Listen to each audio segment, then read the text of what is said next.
जय हिंद साथियों, आप सभी का स्वागत करता हूं आप सभी के अपने चैनल टारगेट सिलेक्शन में। आज इस क्लास में 30 ऐसे प्रश्न देखेंगे जो आने वाले समय में यानी कि 2024 के जनवरी महीने में जो आपका सीटेट एग्जाम होने को है उसमें ट्रेंड करेंगे।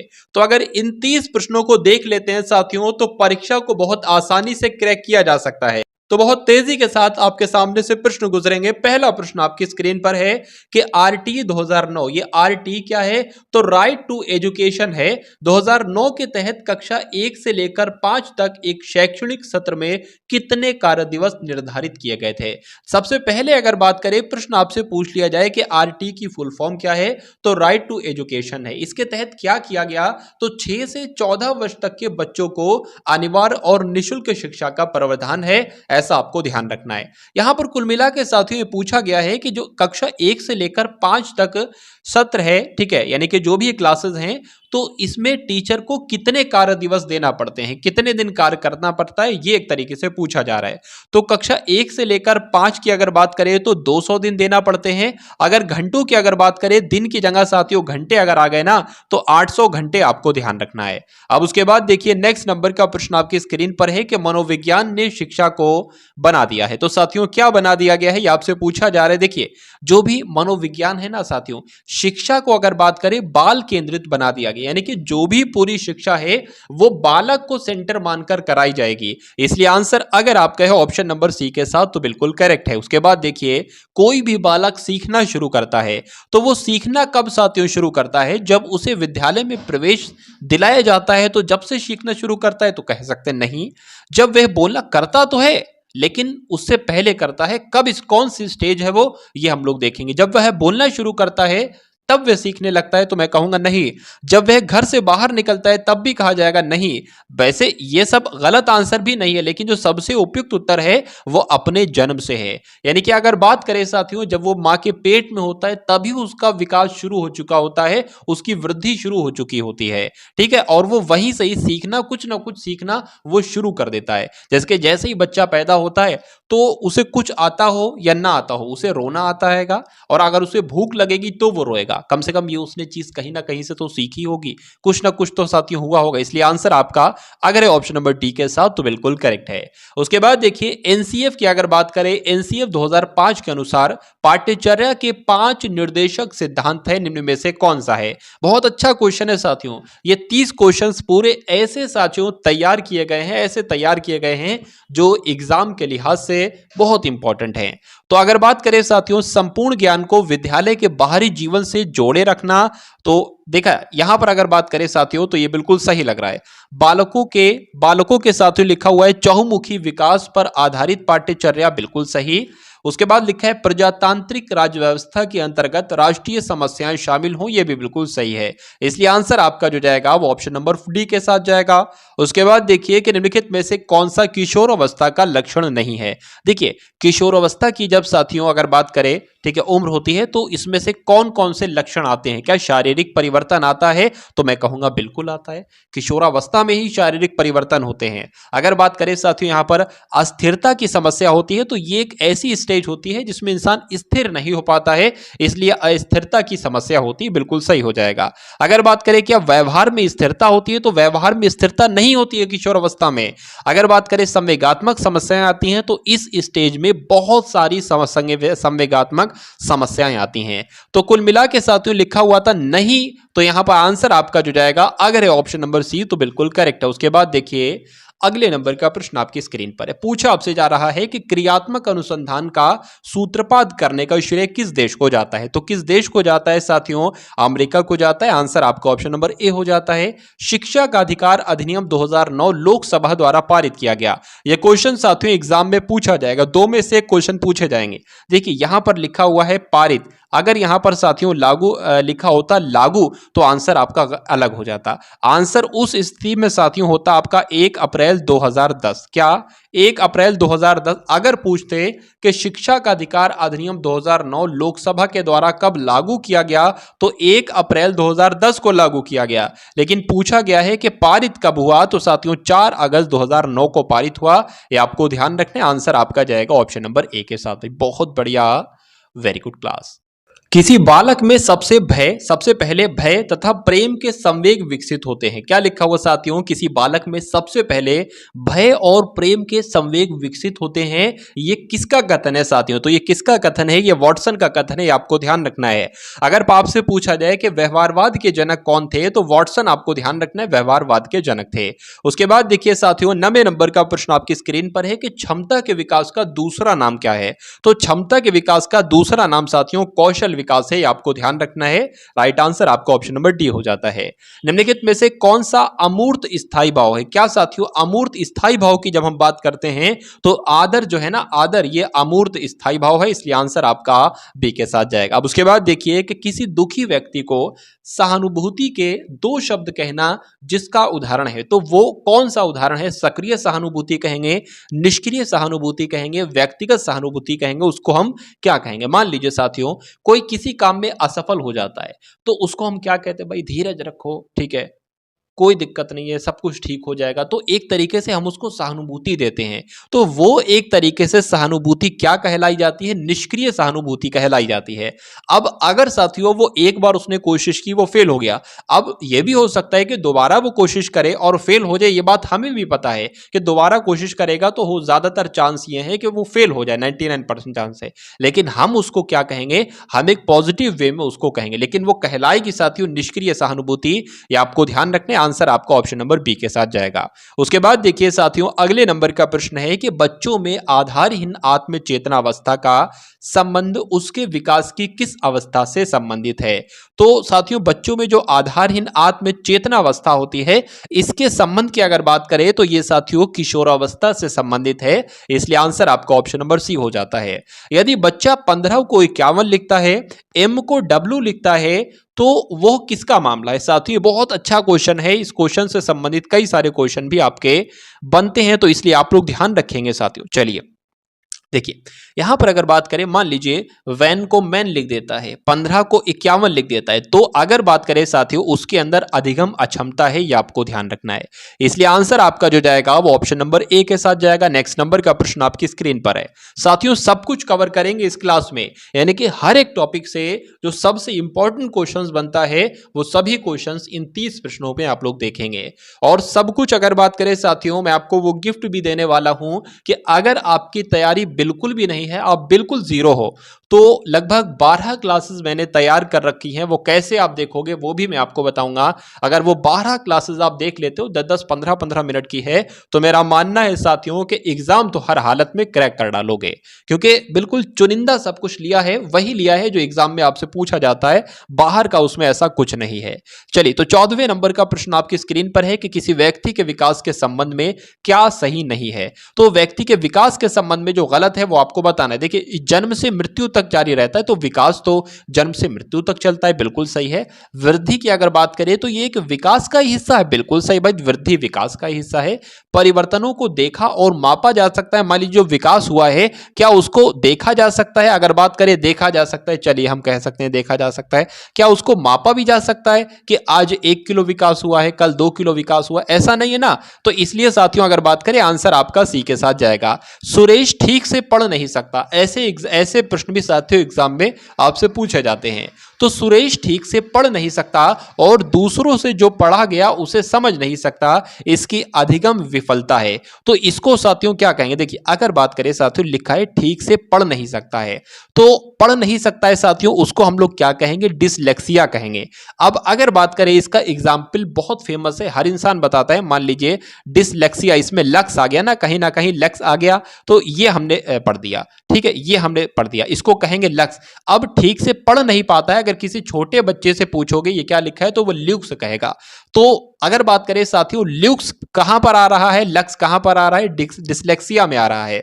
बच्चा सही तरीके से लक्स को ल्यूक्स पढ़ेगा, तो आप थोड़ा सा रिलेट करोगे तो ये डिसलेक्सिया क्या कहलाएगा? सही से पढ़ना क्या कहलाएगा? डिसलेक्सिया कहलाएगा। तो कहीं ना कहीं इस प्रश्न का जवाब, इस प्रश्न के बारे में सारी जानकारी आपके मनोमस्तिष्क में स्टोर हो चुकी है। अब ये प्रश्न जैसे आपको दिखेगा वैसे आप बता दोगे कि इसका आंसर तो आपने क्या बताया था, डिसलेक्सिया बताया था। अगर बात करें कोई बच्चा सही से लिख नहीं पाता है तो उसको डिसग्राफिया कहेंगे। अगर बात करें कोई ग्राफ बनाया जा रहा है साथियों, तो ग्राफ जब बनाएंगे तो लिखेंगे ही तो एक तरीके से, भाई ये मैंने क्या किया, मैंने ये लिखा ही तो एक तरीके से। तो अगर कोई बच्चा सही से कुछ लिख नहीं पा रहा है तो वो डिसग्राफिया कहलाएगा। लेकिन अगर साथियों कुछ पढ़ नहीं पा रहा है बच्चा तो उसको डिसलेक्सिया कहेंगे। ये 2 पॉइंट आपको ध्यान रखना, एग्जाम में हर बार ट्रेंड करते हैं। अधिगम विकलांगता वाले बच्चे अधिकतर आक्रामक होते हैं, संगठित होते हैं, संगत होते हैं, निम्न उपलब्धि वाले होते हैं। जो भी अधिगम विकलांगता वाले बच्चे होते हैं, अगर बात करें साथियों, वो ज्यादातर निम्न उपलब्धि वाले होते हैं, यानी कि उनको बहुत ज्यादा उपलब्धियां नहीं मिल पाती हैं। उसके बाद देखिए स्टेनले के अनुसार, स्टेनले से संबंधित भी प्रश्न आपसे पूछा जाता है। साथियों अगर आप सीटेट एग्जाम में चाहते हैं कि अच्छे नंबर के साथ आप एग्जाम को क्रैक करें, आप एग्जाम को क्वालिफाइड करें, तो मैं आपको बहुत ज्यादा नहीं पढ़ाऊंगा, मैं सिर्फ वही कंटेंट आपको दे रहा हूं जो एग्जाम के पॉइंट ऑफ व्यू से इंपॉर्टेंट है, एग्जामिनर के फेवरेट टॉपिक हैं, एग्जामिनर के फेवरेट प्रश्न हैं। बहुत अधिक नहीं पढ़ाऊंगा क्योंकि मुझे पता है कि जो भी हमारे भाई हैं, जो भी हमारी बहनें हैं, अगर बहनों की बात करें तो वो गृहिणी हैं, ठीक है। अगर बात करें उनकी शादी हो चुकी है तो उनको अपने घर के काम भी देखना पड़ते हैं, बच्चों को भी देखना पड़ता है। या जो लड़कियां हैं अगर बात करें साथियों, उनकी भी ठीक ठाक एज हो चुकी है तो उनको भी अपने घर के काम वाम देखना पड़ता है, तो उनके पास इतना समय नहीं बचता है कि वो बहुत ज्यादा पढ़ सके। और जो हमारे भाई लोग हैं वो भी कहीं ना कहीं जॉब कर रहे हैं, प्राइवेट जॉब कर रहे हैं, तो वो आके अपना थोड़ा सा समय सीटेट एग्जाम को दे देते हैं। तो इसलिए मैंने क्या किया है, मुझे ज्यादा से ज्यादा अध्ययन करना पड़े कोई दिक्कत नहीं है, लेकिन वो पूरा अध्ययन करके मैं जो आपके सामने निचोड़ लाऊंगा, अगर वो निचोड़ आप पढ़ लेते हो तो एग्जाम हॉल में कोई दिक्कत, कोई परेशानी आपको नहीं होगी। तो इस चैनल को साथियों सब्सक्राइब करके बेल आइकन पर क्लिक कर लीजिए, क्योंकि चैनल अगर सब्सक्राइब हो गया और कंटेंट जो आपको दिया गया वो आपने पढ़ लिया अच्छे तरीके से, तो कोई माई का लाल ऐसा पैदा नहीं हुआ जो एग्जाम में आपको फतेह हासिल करने से रोक ले। चलिए, तो 17वें नंबर का प्रश्न आपकी स्क्रीन पर है कि स्टेनली क्या कहते हैं, उनके अनुसार क्या है कि किशोर वर्तमान की शक्ति और भावी आशा को प्रस्तुत करता है, या किशोरावस्था बड़े संघर्ष, तनाव, तूफान तथा विरोध की अवस्था है। तो अगर बात करें साथियों इस प्रश्न के सही उत्तर जो होगा, तो स्टेनले के अनुसार किशोरावस्था जो है वो बड़े संघर्ष, तनाव, तूफान, विरोध की अवस्था है। ये आप लोग ध्यान रखेंगे, एग्जाम में आपसे पूछा जाएगा। अब उसके बाद देखिए बुद्धि परीक्षण निर्माण के जन्मदाता कौन है, मोस्ट इंपॉर्टेंट क्वेश्चन है साथियों। अल्फ्रेड बिने की अगर बात करें तो ये बुद्धि परीक्षण निर्माण के जन्मदाता हैं। नेक्स्ट नंबर का प्रश्न आपकी स्क्रीन पर है कि सीखना विकास की प्रक्रिया है, यह ऐसा किसने कहा था साथियों, आपको याद रखना है साथियों, वुडवर्थ ने यह बात कही थी कि सीखना विकास की प्रक्रिया है, जिनका आंसर यहां पर ए है, तो बिल्कुल करेक्ट है। समायोजन के संदर्भ में निम्नलिखित में से क्या सही नहीं। देखिए समायोजन की अगर बात करें, कोई भी काम है उसको सही ढंग से करना, सही तरीके से, बिल्कुल प्रॉपर तरीके से करना, एक तरीके से समायोजन कहा जा सकता है उसको। तो जो समायोजन है, समायोजन यह संतुलन प्रदान करता है, तो बिल्कुल भाई सही बात है, कोई सही तरीके से उचित ढंग से काम करोगे तो वो संतुलन ही प्राप्त प्रदान करेगा। समस्या का समाधान है, ये भी बिल्कुल पॉजिटिव है, कहा जा सकता है, बिल्कुल सही है। यह निरंतर चलने वाली प्रक्रिया साथियों, तो निरंतर चलने वाली प्रक्रिया नहीं है।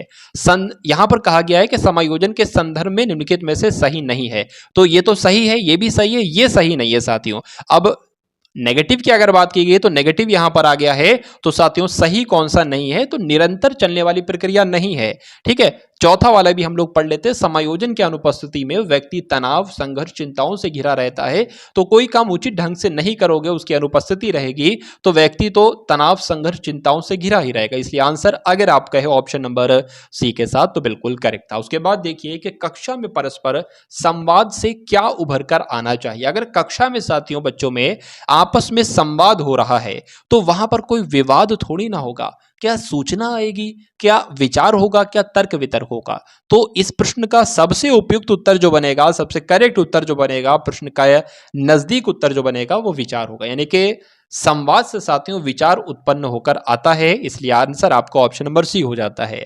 उसके बाद देखिए छात्र की विद्यालय उपलब्धि किस पर निर्भर करती है। तो साथियों छात्र की विद्यालय उपलब्धि क्या लिंग पर निर्भर करेगी, तो इसको हटा दो, बिल्कुल गलत हो जाएगा।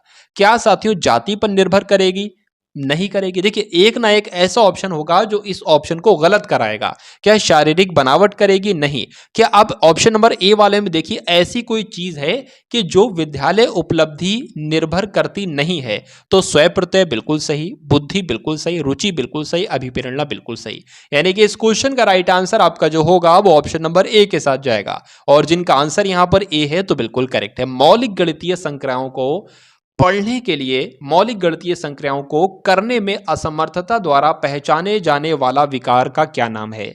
मैंने आपको साथियों बताया था कि डिसलेक्सिया क्या होता है। अगर बात करें लेक्स यहां पर आया है तो हमने लक्स जब लिखा तो बच्चे से पूछोगे तो इसको ल्यूक्स कहेगा, यानी कि पढ़ने में अगर दिक्कत हो रही है पर बच्चे को तो वो डिसलेक्सिया विकार कहलाएगा। अगर बात करें साथियों डिस्ग्राफिया, मैंने आपको बताया था कि ग्राफ जब बनाओगे तो उसको लिखोगे कहीं ना कहीं, तो जब लिखने में साथियों दिक्कत आए तो उसको डिस्ग्राफिया कहा जाता है, पढ़ने में दिक्कत आए तो डिसलेक्सिया कहा जाता है। कैलकुलेटर क्या काम करता है साथियों? ये गणितीय संक्रियाओं की अगर बात करें मैथ से संबंधित है, तो कैलकुलेटर की अगर बात करें गणितीय संक्रियाओं में असमर्थता द्वारा पहचाना जाने वाला विकार का नाम क्या है? तो डिसकैल्कुआ है। ये आपको ध्यान रखना है, बहुत आसान भाषा में मैंने आपको समझाने की कोशिश की। तो उम्मीद करता हूं साथियों ये सभी सवाल आपको समझ में आ रहे होंगे बहुत अच्छे से। और ये प्रश्न भी मैंने बहुत धुआंधार तरीके से उठाए हैं, बहुत ये समझ लीजिए बिल्कुल जो एग्जामिनर के फेवरेट क्वेश्चन है, हर बार पूछता है वही उठाए हैं। तो इसमें थोड़ी बहुत मेहनत लगी होगी, ये आपको भी मालूम है। तो साथियों कमेंट सेक्शन के माध्यम से बताएंगे कि क्वेश्चंस आपको कैसे लग रहे हैं, क्लास आपको कैसी लग रही है। आप सभी का साथियों कमेंट सेक्शन में मुझे इंतजार रहेगा।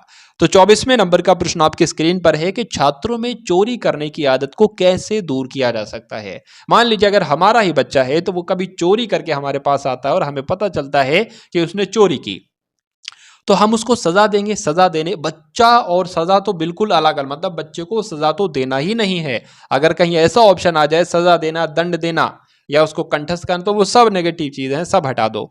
ताड़ना देकर नहीं, बालकों को पारितोषिक देकर नहीं, तो उदाहरण देकर हम उस बच्चे को समझाएंगे।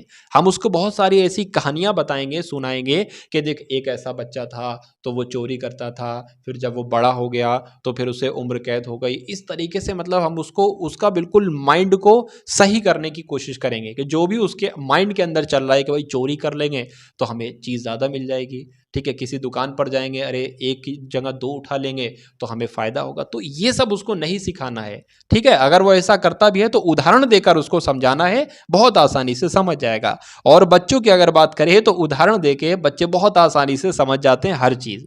चलिए, तो गंभीर मानसिक मंदा वाले बालकों की बुद्धि लब्धि क्या होती है? तो गंभीर कहा गया, गंभीर मानसिक की अगर बात करें तो मंदा वालों की बुद्धि लब्धि क्या होती है साथियों? तो 20 से 35 होती है। इसलिए आंसर आपका ऑप्शन नंबर सी के साथ जाएगा। संप्रेषण का क्या कार्य है? संप्रेषण किसे कहा जाता है, ये क्या होता है? तो मैं साथियों अगर बात करें, मैं आप तक अपनी आवाज पहुंचा पा रहा हूं, मैं अपनी आवाज से आपको समझा पा रहा हूं, कुछ मैं आपको शिक्षा दे पा रहा हूं, प्रशिक्षण दे पा रहा हूं, मैं आपको कुछ सूचना दे पा रहा हूं, कुछ जानकारी दे पा रहा हूं, कुछ अभिप्रेरणा दे पा रहा हूं। तो ये सब क्या है? ये सब साथियों संप्रेषण है। यानी कि सूचना का आदान प्रदान करना संप्रेषण है, तो बिल्कुल। शिक्षा और प्रशिक्षण कराना संप्रेषण है, बिल्कुल। अभिप्रेरणा की अगर बात करें देना, यह संप्रेषण है, तो बिल्कुल। इसलिए आंसर अगर आपने चुना है ऑप्शन नंबर डी तो बिल्कुल करेक्ट हो जाता है। उसके बाद देखिए अलग अलग सोच वाले पैटर्न उन बच्चों की पहचान करते हैं जो डिसलेक्सिया हैं, सृजनात्मक हैं, प्रत्यस्थी हैं या विकलांग हैं। बताइए। देखिए अलग अलग सोच, किसी की अलग है, किसी के अलग अलग सोच वाले पैटर्न उन बच्चों की पहचान करते हैं जो सृजनात्मक हैं। ये आपको ध्यान रखना है। इसलिए आंसर आपका ऑप्शन नंबर बी के साथ जाना चाहिए। अब उसके बाद देखिए नेक्स्ट नंबर का प्रश्न आपकी स्क्रीन पर है कि सामान्य छात्रों के साथ साथ वंचित समूह के छात्रों को दी जाने वाली शिक्षा का प्रकार निम्न कहलाता है। तो देखिए एक सामान्य छात्र हो गए, सामान्य छात्र के साथ साथ वंचित छात्र भी वहां पर हैं। उस समूह में एक क्लास है साथियों, वहीं पर साथ में सामान्य छात्र भी बैठे हुए पढ़ रहे हैं और वंचित छात्र भी बैठे हुए पढ़ रहे हैं। तो एक ऐसी क्लास क्या कहलाएगी? तो वो साथियों शिक्षा क्या कहलाएगी? समावेशी शिक्षा कहलाएगी। आपको ध्यान रखना है। इसलिए आंसर अगर आप कहे ऑप्शन नंबर ए के साथ तो बिल्कुल करेक्ट है। श्रवण में विकृति की माप की जाती है। तो किसमें की जाती है साथियों? डेसिबल में की जाती है, ये आपको ध्यान रखना है। आंसर आपका अगर है ऑप्शन नंबर बी के साथ तो बिल्कुल करेक्ट है। अब उसके बाद देखिए साथियों, क्लास का आज का अंतिम प्रश्न आपकी स्क्रीन पर है कि एक बालक जो गणित के अतिरिक्त अन्य सभी विषय में सामान्य है जबकि गणित में बहुत निम्न उपलब्धि रखता है, ऐसे बालक को निम्न में से किस श्रेणी में रखा जा सकता है? तो मंदबुद्धि बालक कहा जाएगा? नहीं। औसत बालक भी नहीं कहेंगे, उसके बाद साथियों मनस्तापी बालक भी नहीं कहेंगे, इसको पिछड़ा बालक कहेंगे, ठीक है ना। इसलिए आंसर आपका जो जाएगा वो ऑप्शन नंबर डी के साथ जाएगा, और जिनका आंसर यहां पर डी के साथ है तो बिल्कुल करेक्ट हो जाता। भाई बहुत बढ़िया, वेरी गुड क्लास। तो ये साथियों ईवीएस के 30 ऐसे क्वेश्चंस थे जो एग्जाम में आपसे पूछे जाते हैं। अगर आप लोग चाहते साथियों, मैं तो ये मानता हूं कि आपकी कुछ भी तैयारी नहीं है, तो मैंने लगभग 12 से 13 क्लासेस बना रखी हैं। अगर आप उन क्लासेस को देख लेते हो तो कम से कम एग्जाम को क्रैक करने से आपको कोई नहीं रोक सकता। उन सभी वो पूरी प्लेलिस्ट बनाई गई है, उस पूरी प्लेलिस्ट का लिंक मैं आपको डिस्क्रिप्शन में तो नहीं, मैं कमेंट सेक्शन में दे दूंगा। जैसे आप उस लिंक पर क्लिक करेंगे तुरंत आपके सामने वीडियोस की एक लिस्ट खुल जाएगी। उन सभी वीडियोस को एक एक करके वॉचिंग कर लेना, डबल स्पीड में कर लेना, ज्यादा समय भी ना जाए, ठीक है, क्योंकि मैंने उसमें वही कंटेंट दिया है जो एग्जाम के लिहाज से बहुत इंपॉर्टेंट है। तो इस वीडियो को साथियों आप सभी लोग लाइक कीजिएगा, कमेंट कीजिएगा, और चैनल पर अगर नए हैं तो चैनल को भी सब्सक्राइब कर लीजिएगा। तो मिलते हैं हम सभी लोग आने वाली वीडियो में। जय हिंद साथियों।